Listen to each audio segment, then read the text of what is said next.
me to know. My mother's there, I haven't seen her now in years.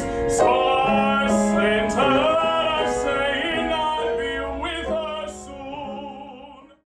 It's a hustle and bustle time, it's a time of reinvention, it's a time of fantastic music. I think the social scene was becoming really tumultuous, and I think it was a lot of melding of different lives. There was the black influence, there was the Jewish jazz influence, there was all of these confluence of disparate things that were coming together to make really, really awesome things, and all of these were kind of happening at these great jazz clubs that were also mob fronts.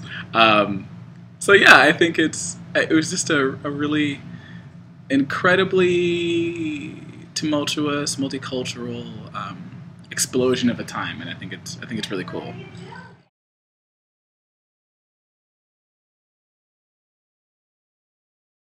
I think it's a dual-part process. I think the first part is when you are learning the music and you are by yourself. I think you have to build a backstory. I think you have to create a life for this person so that they seem real. Where did they grow up? What was their youth like? Did they have both their parents? What were their friends like? Did they have relationships and those kind of things that bring you to a point now where you can make decisions as that person rather than just being dropped into the middle. I think you find musical nuances that tell you how to respond to that person. There'll be things in the music that, suggest whether you're really amorous or whether you're defensive or any other thing. And I think the second part of that occurs when you are in the rehearsal process together, and, the physical energy that you get from each other, and just, naturally it'll happen.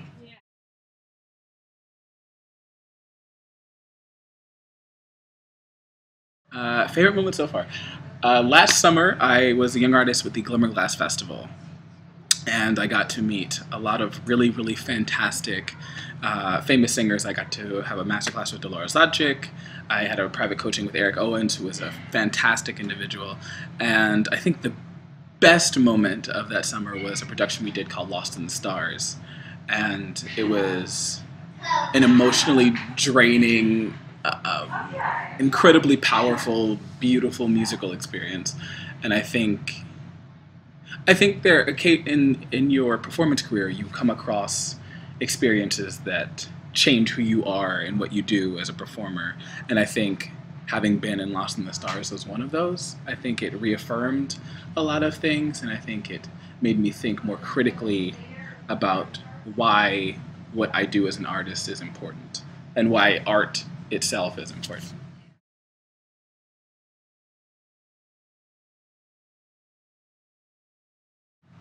I would say if there was a role that I'm dying to sing that I think is beautiful and that I can't wait to do, it would be Andrea Chenier.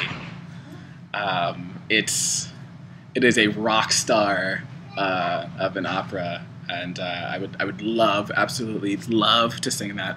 I also I love Radames from Aida. I've sung Bacchus and Aria of Naxos, which is a lot of fun. I just love music. But yeah, if I had a dream role, it would be Andrea Chenier.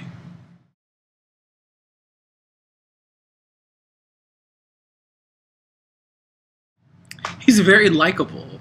He's a guy that you want to like, and I think the difficulty with having a character that's so affable is that it's hard to make him real. That he's so positive all the time that it's when there's a moment when he's supposed to shove Vi away, and it seems almost out of character based upon what he's done earlier in the opera, all of the romanticizing about going to see his mom, and just being a wholesome, hearty guy, and then he has to have a somewhat, like, I wouldn't necessarily say it's violent, but it is cause enough to confirm for Vi that something is happening, so that she shoots him. And if he doesn't, if that moment isn't strong enough, then it just looks like she's crazy and shot him for no reason at all. So yeah, trying to make him idealist and likable, but also real and dynamic.